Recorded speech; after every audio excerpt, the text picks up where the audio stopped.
All right. Hi, my name is MacBrennan. I'm a co-founder at Margin and also Temporal. And today I'm going to be talking about Margin and basically some of the stuff that we've been doing. I'm going to look back at the year we've had and look forward to some like exciting, pretty new stuff for DeFi at large, like not just really on Solana.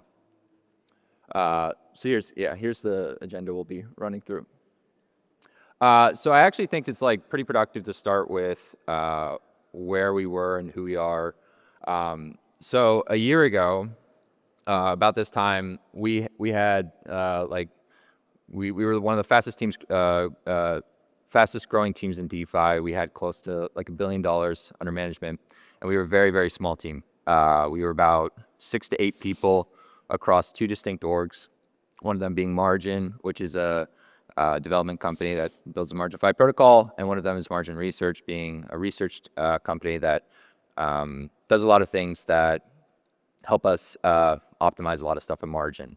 A really great relationship, and we were just hitting some like extreme bandwidth constraints essentially as a 6-person team. Managing hundreds of millions of dollars in DeFi is like not an easy task, and you got to approach it with a lot of thought and diligence, and we were missing some key gaps. So that's like essentially how we started. That was like problem number one. We were like really small team, and we had a lot of money and a lot of users, and we needed to rebuild some stuff. At our core, we want to be like a Solana native protocol for capital efficiency. So a lot of people just put most crypto projects into like major buckets. So if you're like a borrow lend, you're like a borrow lend. If you're AMM, you're an AMM. This is like very simple and very primitive, and largely as an industry, I don't think we've kind of gotten outside of like these core primitives. If you look at traditional finance, it's an extremely multifaceted space. It's extremely dynamic, and there's much more than just like an over-collateralized borrow lend. So we're very much focused on like capital efficiency at Margin-Fi and sort of the use cases around that. So we can start like looking back. So we're going to like look back, and then we'll start to look forward. So yeah, a year ago, small team, massive gaps. We had gaps across like back end risk, a lot of like redundancy stuff, and our infra was like on fire. Our infra was not set up to scale properly, and this is like something we needed to dramatically fix. These are two of like many things: data and like redundancy, so stuff around like liquidations, for example. There's again, like this is extremely multifaceted. These are just like 2 smaller points, but the 2 like very acute points, and these are points I'm highlighting because like they were felt pretty distinctly by our user base. And then I also think like our risk management was just very unintelligent. It was very conservative, and that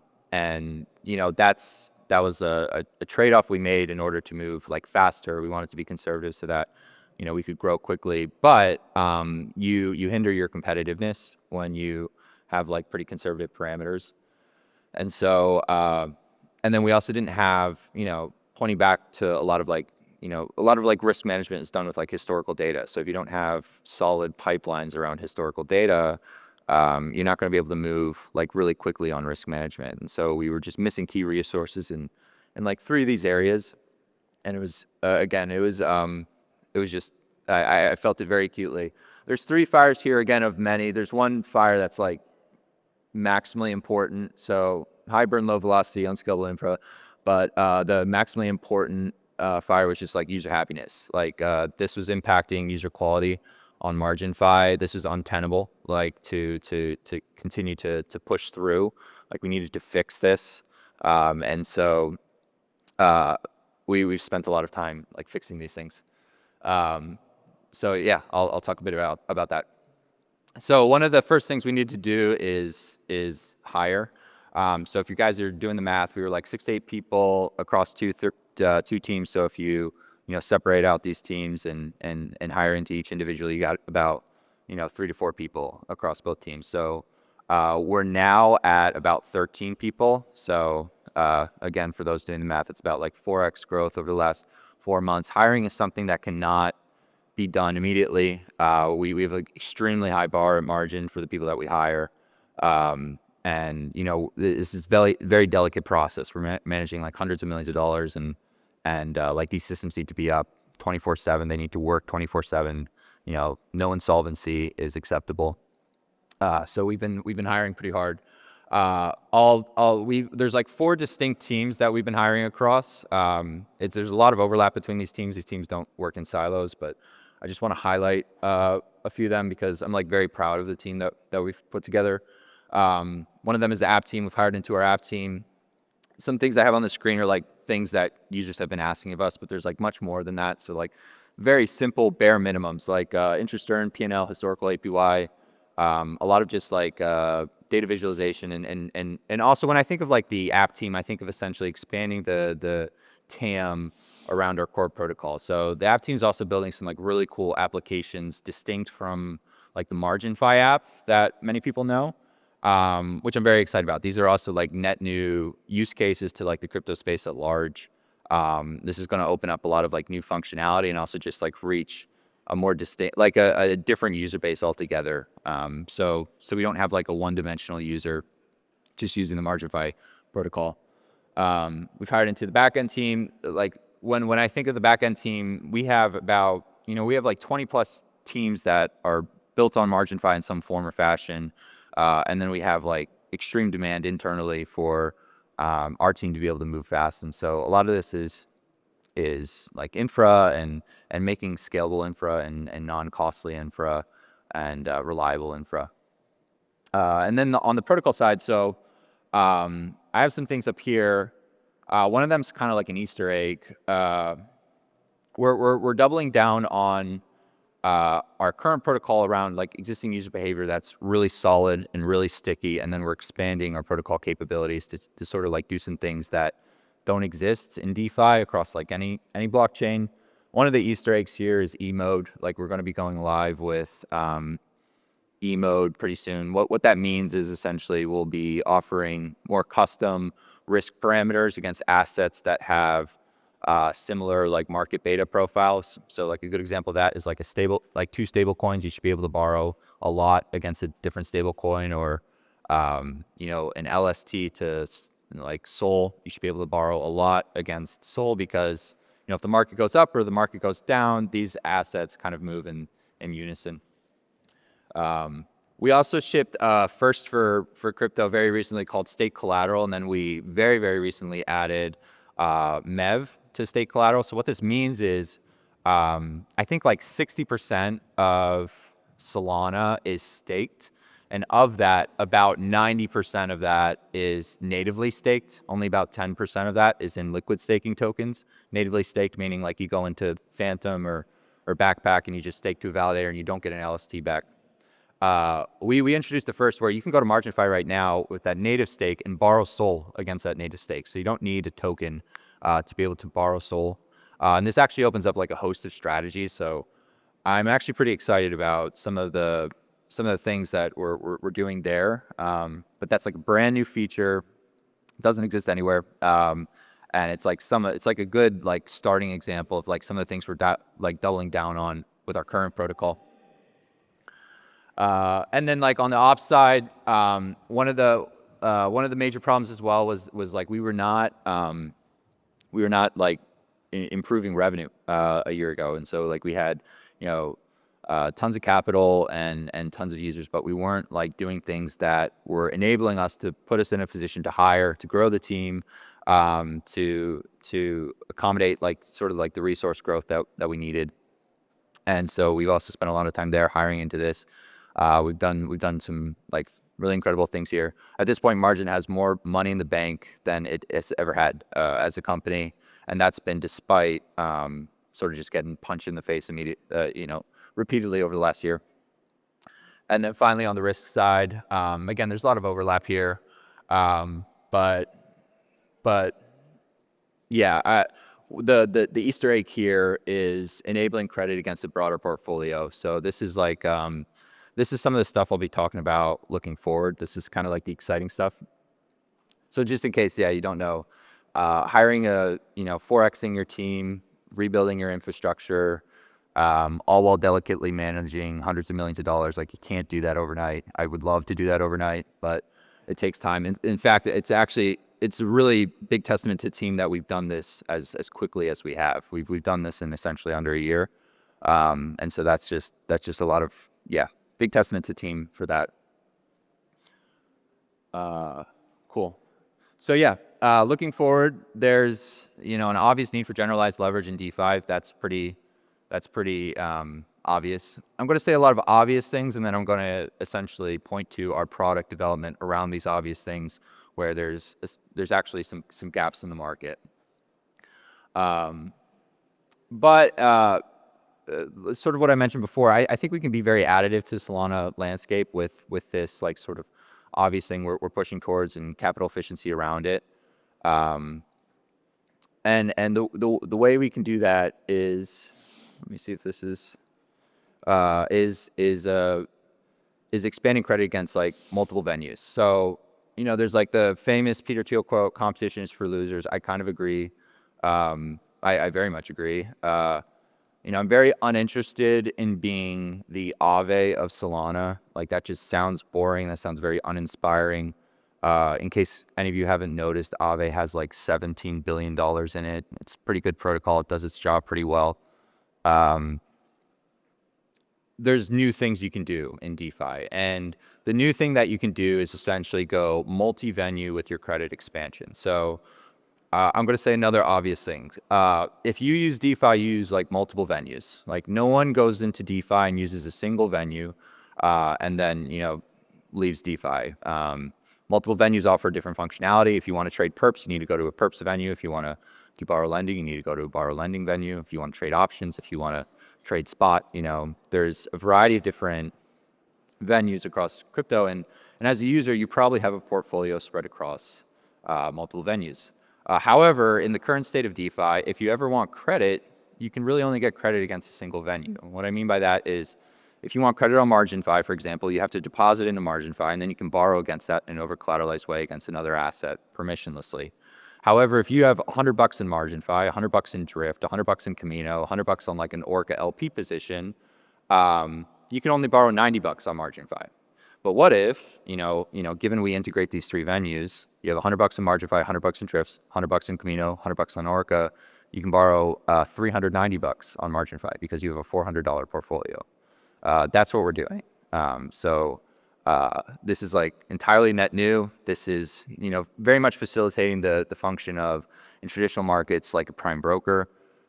This opens up like a myriad of really interesting strategies and use cases. I can go into that a bit more. But this is all leaning into the fact of, like, what is Solana really good at? Let's lean into the things Solana is really good at. Solana's really good at trading. Solana's fast, Solana's cheap, like we know this, and that opens up some really cool use cases with what you can do with your risk engine and how predictable that risk engine can be. And so if we're trading across all these multiple venues, and if we're setting up, a complex portfolio and hedged positions, and, we're spread across multiple venues, A, it's impossible to manage that. B, if you have, for example, like a Radium LP position, you can't borrow against that anyway. Like, that position is locked up.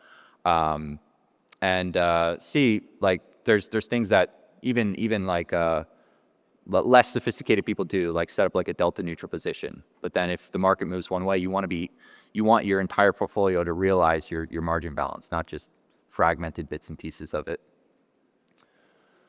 This is one of the big things we've been doing as well over the last year amidst like the rebuilding, is essentially unifying your on-chain portfolio, being very additive to the venues that we work with, not being, directly competitive with them, and opening up like an entirely new use case for DeFi, something optimized for Solana, and simplifying like a massive pain point for both like very normie, retail friendly, just, everyday users, as well as like very sophisticated algorithmic users like market makers or prop shops that are, arbitraging per funding rates, setting up like cash and carry trades, setting up delta neutral positions across venues.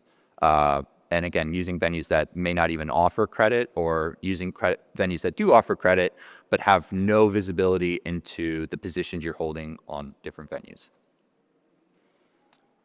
So we've been like actually working on this. So like working on this to the extent that our first venue is soon heading into audit, which I'm very excited about.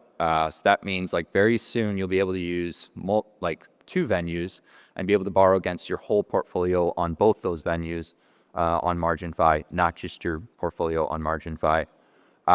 This is very, very delicate work. This is like a huge risk management undertaking. This is a huge protocol undertaking. This is a huge back-end undertaking. Like the investments that we've made in these key areas is like what's enabling us to do this. And so I'm very, very happy about this. I'm very excited about this. Every new venue that we add gets harder and harder from like a risk perspective, from like an integration perspective. But at the same time, it makes the user experience better and better with each new venue. And so I'm really excited about this. Second venue, like we definitely want to get our second venue audited and integrated, definitely this year. There will be some like learnings, I'm sure, from our first venue, and each venue will be sort of like an iterative expansion. So on a particular venue, we're going to go like asset by asset from a risk perspective. So like if a venue has SOL, we're going to provide our own like superset of risk parameters over that SOL asset, and then provide, borrowing parameters that you can take as a whole on MarginFi. And so this is just like a massive team effort. Like we needed this team in place, we needed this info in place, we needed this risk management in place to do this. And then because this is like really delicate, precise work, and this is like a massive undertaking, this is like sort of like a swing for the fence in many ways, and something new to DeFi, we're going to introduce a lot of like iterative products in between with the added benefit of now being able to move at like a much greater velocity with the infra that we've built. So we have 2 new application experiences coming like very, very soon. And now when I say very soon, I get to mean very soon, and our velocity is going to be able to like churn out a lot of products after this, and a lot of like iterative development. One of these products is essentially around long tail asset trading, and another of these products is just around like buying coffee at a coffee shop in like a completely new way. And unifying margin with sort of like a lot of the stuff we're doing every day. Again, like expanding the TAM of MarginFi and enabling like a broader user class to come and use the protocol. And so like once this is established, I think my team made this like pretty dramatic, but we can work with like the Margin Foundation on like some like really critical token work streams. We've been massively blocked by this, by our operational and infrastructure work. All of this is just, all this has like prevented this full stop. We haven't been able to move forward on a variety of reasons. And I also like I know the foundation is very, like we want to do users right. It's not, it's not a good idea to, move forward with the token when your infra is on fire and you're amidst like product evolution. And so it really goes in order and knocking some things out, even if we could have gotten to this sooner, despite like some of the legal and operational challenges. So this is really exciting. This is like this has been obviously a big ask from users, and this is a big part of like the MarginFi protocol. I think like all this points to like we're very much in the first chapter of Margin. Like we're about to sort of like change a lot of things about how you view Margin, what Margin is capable of, the DeFi landscape as a whole. And one of the things I'm super focused on is that I want to set us up for a position of like continual growth and development. I think another thing that people get stuck in the mindset of is, a protocol launches, it has some like this baseline functionality, launches a token, and then it just sort of like exists as that forever and doesn't really change much. That's not something we believe in at Margin. If we're taking a big step like working with the foundation on a token, we need to be set up to like dramatically grow the Margin protocol from a variety of ways. So yeah, this is just very much first inning. And then yeah, this is also, again, this is like very outward facing. One of the really bright things has been for the stuff that hasn't had to been rebuilt, like in particular our protocol, people really love it. So like we're one of the most integrated protocols on Solana. People really enjoy our contracts and building on the things that we have put a lot of time and effort into, and we want to double down there as well. There's been some like awesome integrations over the last year. We want to be like super supportive of that. We want to accelerate that. There's products that you use that you might not even know are integrated with MarginFi in a variety of forms. One of them, like a new product, is called like Loopscale. Another product is called Exponent.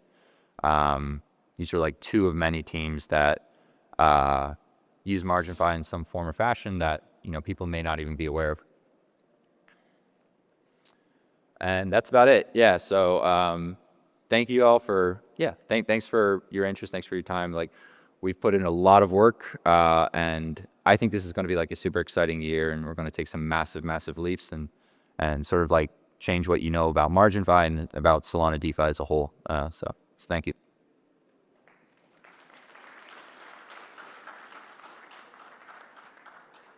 If there is questions, I can answer a few. If not, that's all right. Yeah.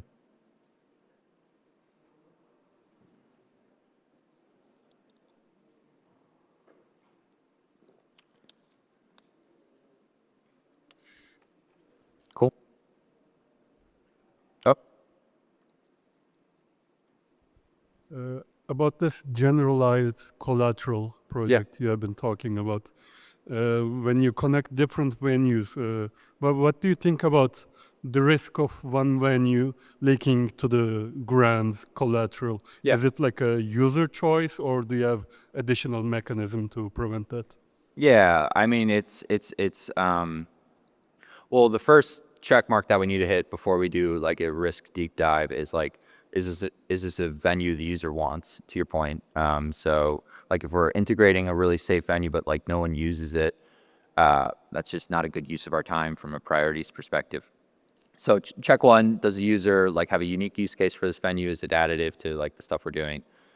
Given that check is made, it becomes like a extreme quantitative exercise. We'll do a lot of, we'll look at it from actually a variety of angles. So we'll also look at it from like a angle of like smart contract security first, which is like very simple in many ways. And then diving down into a lot of like financial risk stuff. So we'll look at like the historical market.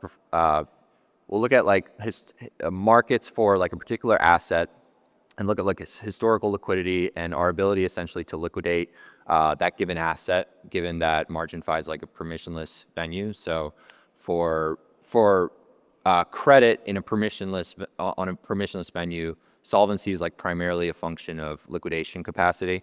And so we'll look at a lot of like market parameters around the assets that we're supporting on a different venue, and then also how that asset is used within that venue.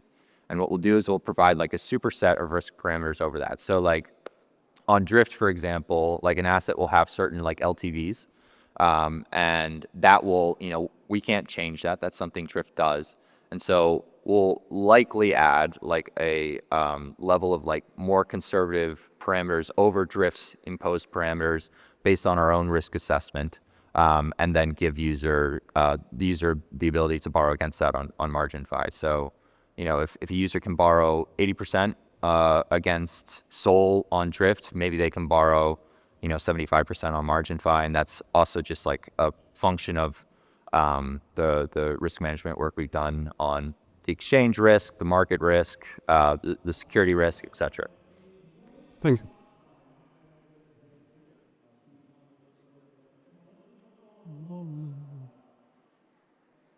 Cool.